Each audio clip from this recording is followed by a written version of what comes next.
little bit of humble pie for Coach Gobrecht and her Air Force Falcons today as they fall to the Wyoming Cowgirls. 68-51 was the final score. Here courtside, Brian German alongside Rachel Galligan. And Rachel, Wyoming, I'd say on this date, just the better basketball team. Yeah, I mean, I think from top to bottom, took control of the game after the first 5 minutes. Air Force kind of came out strong, but then, I mean, Wyoming just took control and never looked back. I think they did a really good job defensively, held Air Force 10 points below their average. I think they did a great job of handling Air Force's style of play and the way that, you know, their helter-skelter defense. They weren't able to do what they want to do in terms of turning you over and getting runouts and playing in transition.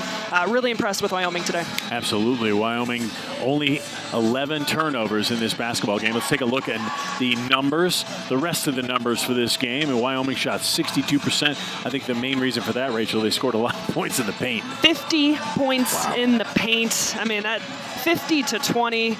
I mean, that alone, we could just turn this off and not talk about anything else. But, I mean, absolute dominance on the interior. And it was from top to bottom. They did a great job of throwing it inside to Furtick. They were aggressive off the dribble. You know, they dominated the glass, out-rebounding Air Force 32-18. And, you know, those turnover numbers, Wyoming averages close to 14, 15 turnovers a game. Did a great job. Fantastic job. And the Falcons, very rare that they commit more turnovers than they force.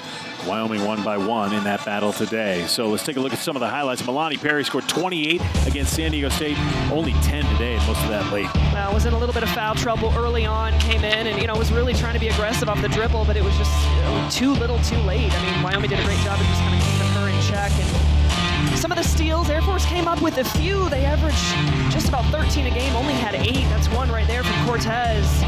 As we take another look, I mean, Wyoming, Elma was so good. She finished with a game-high 17 points. Really good job just attacking off the dribble, using her length at the rim, showing that emotion. Had a great day here. And then Peterson, just the sophomore, the reigning Mountain West freshman of the year, taking advantage. You know, she's a mismatch problem with her ability to play inside and out. Does a great job of cutting off the ball. She was really good today. And you especially get mismatches because of Allison Furtick taking up space there in the paint. Furtick just 1 rebound shy of a double-double. We mentioned she's got 4 of those this year. Thankfully, the Falcons held her off. But, man, those points in the paint, Falcons just couldn't do enough about it. How do they rebound from this loss?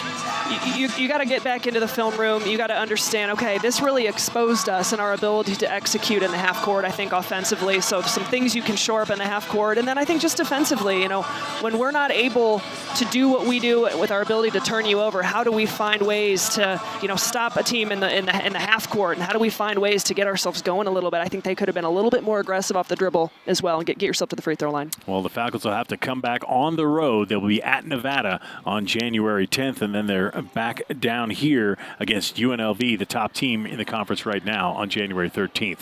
Thanks for watching us today. We hope you've enjoyed the show here on Falcon Vision despite the Falcon loss. For Rachel Galligan, I'm Brian German. We'll see you next time here on Falcon Vision.